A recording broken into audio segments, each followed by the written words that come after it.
Hello students, welcome to my YouTube channel एम और target. दोस्तों, जैसा कि आपको पता है कि 15 नवंबर से आपका सेंटअप परीक्षा होने जा रहा है, जिसके लिए हम लोग सभी विषय का क्वेश्चन पेपर अभी लगातार कर रहे हैं, जिसमें अभी हम लोग सामाजिक विज्ञान के क्वेश्चन पेपर को करेंगे। ओके, बाकी सभी सब्जेक्ट का क्वेश्चन पेपर ऑलरेडी अपलोड हो चुका है। अगर आपने नहीं देखा है तो जाके उसे भी देख लीजिए। साथ ही जो लड़के पहली बार चैनल पे आए हो, चैनल को सब्सक्राइब करके जुड़ जाएंगे और बेल आइकन को ऑन रखिएगा, क्योंकि अभी मैथ और संस्कृत का पेपर बाकी है। कुछ देर के बाद मैथ का और संस्कृत का भी अपलोड हो जाएगा। टेलीग्राम और फेसबुक वाले ग्रुप को जरूर से जरूर ज्वाइन रखिएगा, क्योंकि सारी सूचना वहीं पे हम आपको देते हैं। और ध्यान रहे कि 80 नंबर का ये पेपर होता है, ठीक है, और 80 ऑब्जेक्टिव में से मात्र 40 ही आपको करने हैं, पूरा का पूरा नहीं करना है। तो आइए समय बर्बाद ना करते हुए पहले क्वेश्चन की तरफ हम लोग बढ़ते हैं। और मैं फिर से यहाँ पे दिखा दे रहा हूँ कि 80 तक क्वेश्चन है, जिसमें आपको मात्र 40 का ही जवाब देना है। तो पहला क्वेश्चन है कि निम्नलिखित में से किस का योगदान घरेलू सकल उत्पाद में सबसे ज़्यादा है? तो वह तृतीयक क्षेत्र का। हम लोग क्वेश्चन थोड़ा फास्ट करेंगे, और ये क्वेश्चन ओरिजिनल है, ठीक है, याद रखिएगा। ओरिजिनल पेपर लगातार हो रहा है, थंबनेल पे आपने पढ़ा भी होगा कि ये ओरिजिनल है, लिखा हुआ है, ताकि कोई लड़का कंफ्यूज ना हो। ओके, क्वेश्चन नंबर 2 को देखते हैं कि कौन पूंजीवादी अर्थव्यवस्था का गुण नहीं है? तो सामाजिक कल्याण। नेक्स्ट क्वेश्चन को देखते हैं कि बिहार के अधिकतर जनसंख्या की जीविका किस क्षेत्र पर निर्भर करती है? तो किस पे निर्भर करती है? कृषि पे। बैंक का एजेंसी कार्य क्या है? तो ये क्वेश्चन स्किप कर दीजिएगा, क्योंकि ये जल्दीबाजी में ढूंढने में थोड़ा हमको टाइम लग गया, ठीक है। आइए नेक्स्ट क्वेश्चन को देखते हैं कि बिहार के किस राज्य में प्रति व्यक्ति आय सबसे ज़्यादा है? तो गोवा में है। ओके, नई आर्थिक नीति कब लागू हुई थी? तो 1991 में। इसी तरह क्वेश्चन मैं करवाऊंगा, क्योंकि जल्दी जल्दी। और ध्यान रहे कि ये क्वेश्चन का पीडीएफ हम आपको टेलीग्राम ग्रुप में भेज देंगे, ठीक है। राष्ट्रीय मानव विकास में किस राज्य का स्थान सर्वोच्च है? तो केरल का सर्वोच्च है, ठीक है। सिंगापुर की मुद्रा, ऑप्शन बी। ओके, इसी तरह क्वेश्चन करवाएंगे। और लेकिन आप लोग ध्यान रखिएगा, सभी क्वेश्चन को पढ़ के समझ के जाना है। किस वित्तीय संस्थान द्वारा साख सृजन किया जाता है? तो ये साख सृजन करना यानी बैंक को उधार देना, तो भारतीय रिजर्व बैंक के द्वारा दिया जाता है। ओके, आइए, किसने कहा मुद्रा वह है जो मुद्रा का कार्य करती है? तो ये स्किप कर दीजिएगा, इसको भी। जो क्वेश्चन स्किप करवा रहे हैं उसको नहीं करना है, और बाकी जो करवा रहे हैं बस वही कीजिएगा। ओके, देखिए, भारत में सर्वाधिक रोजगार के अवसर उपलब्ध कराने वाला कौन सा क्षेत्र है? तो प्राथमिक क्षेत्र, इसी में कृषि भी आता है। आइए नेक्स्ट क्वेश्चन नंबर 12, बिहार का सर्वाधिक रोजगार प्रदान करने वाला कार्यक्रम कौन है पूरे विश्व का? तो मनरेगा है, ठीक है, याद रखिएगा। सरकार द्वारा लगाए अनावश्यक नियंत्रण एवं प्रतिबंधों को हटाना क्या कहलाता है? तो निजीकरण, ठीक। विश्व व्यापार संगठन यानी WTO का सदस्य कब बना था भारत? तो 1995 में। 15 नंबर क्वेश्चन, भारत में उपभोक्ता संरक्षण अधिनियम की घोषणा कब की गई थी? तो 1986 में। 16 नंबर, योजना आयोग के प्रथम अध्यक्ष कौन थे? तो ये योजना आयोग के प्रथम अध्यक्ष पंडित जवाहरलाल नेहरू थे। ओके, नेक्स्ट क्वेश्चन पे आते हैं। भारत में किस प्रकार की अर्थव्यवस्था है? तो मिश्रित है, यानी mixed economy. Poverty and on British rule in India, तो दादा भाई नौरोजी के द्वारा ये पुस्तक लिखा गया था, याद रखिएगा। 18 नंबर क्वेश्चन। और लेकिन आप लोग ध्यान रखिएगा, ये पेपर इसी के आधार पे आपका फाइनल बोर्ड का भी परीक्षा होगा, तो पेपर का लेवल देख लीजिए, और इसी के आधार पे आपको तैयारी भी करना है। बंगाल विभाजन कब हुआ था? तो 1905 में। नेक्स्ट आगे बढ़ते हैं। मैजनी का संबंध किस संगठन से था? तो ऑप्शन बी। ओके, ये सब पढ़े होंगे आप लोग। यूनान को स्वतंत्रता कब मिली थी? तो 1832 में। आइए नेक्स्ट क्वेश्चन को देखते हैं। सेडान के युद्ध में किसकी पराजय हुई थी? तो फ्रांस का पराजय हुआ था। रूस में ड्यूमा का गठन कब हुआ था? तो 1905 में। एकदम इजी इजी क्वेश्चन है। अप्रैल थेसिस कितना बार हम आपको करवाए भी है? तो लेनिन। नेक्स्ट क्वेश्चन, विश्व का पहला समाजवादी देश कौन था? तो रूस था। ओके, कार्ल मार्क्स का जन्म कहाँ हुआ था? ठीक है, कहाँ हुआ था पूछा है, तो जर्मनी। ओके, वियतनाम की राजधानी हरनई, ठीक। एकदम इजी इजी क्वेश्चन है, आपको घबराना बिल्कुल नहीं है, और पूरा का पूरा करवा रहे हैं। और आप लोग शेयर कीजिएगा, क्योंकि अधिक से अधिक, तभी हम आपको जल्द से जल्द हर चीज़ प्रोवाइड करेंगे। साथ ही मैंने जैसा कि पिछले वीडियो में भी बताया है कि सेंटअप परीक्षा खत्म होने के बाद आपको मैं क्रैश कोर्स करवाऊंगा, जिसमें सब्जेक्टिव और ऑब्जेक्टिव दोनों होंगे। आइए 28 नंबर क्वेश्चन, स्किप कर दीजिएगा इसको। सॉरी, स्किप नहीं करना है, ऑप्शन सी होगा इसका। नेक्स्ट क्वेश्चन, 28 के बाद 29 ना, एक मिनट नीचे आते हैं। हाँ, कांग्रेस का किस अधिवेशन में पूर्ण स्वराज की घोषणा की गई थी? तो लाहौर अधिवेशन 1929 में। ओके, आइए अगला क्वेश्चन को देखते हैं। धारासन में किसके नेतृत्व में नमक सत्याग्रह हुआ था?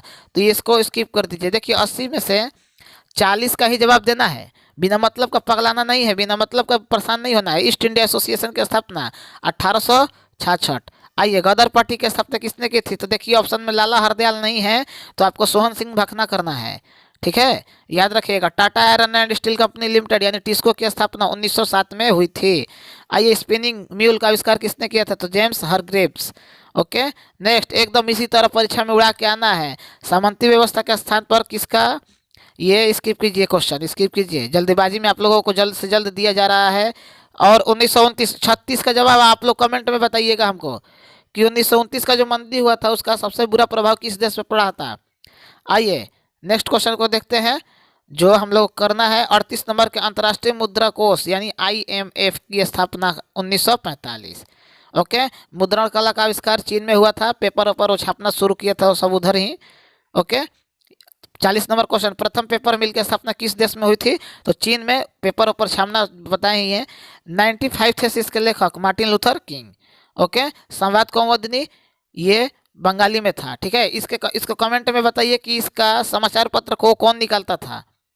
ओके, आइए नेक्स्ट क्वेश्चन को देखते हैं। रूसो कहाँ का दार्शनिक था? तो फ्रांस का दार्शनिक था।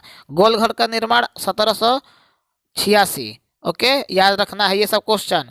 असहयोग आंदोलन का प्रस्ताव कांग्रेस के किस अधिवेशन में? तो कलकत्ता अधिवेशन। ओके, याद रखिएगा।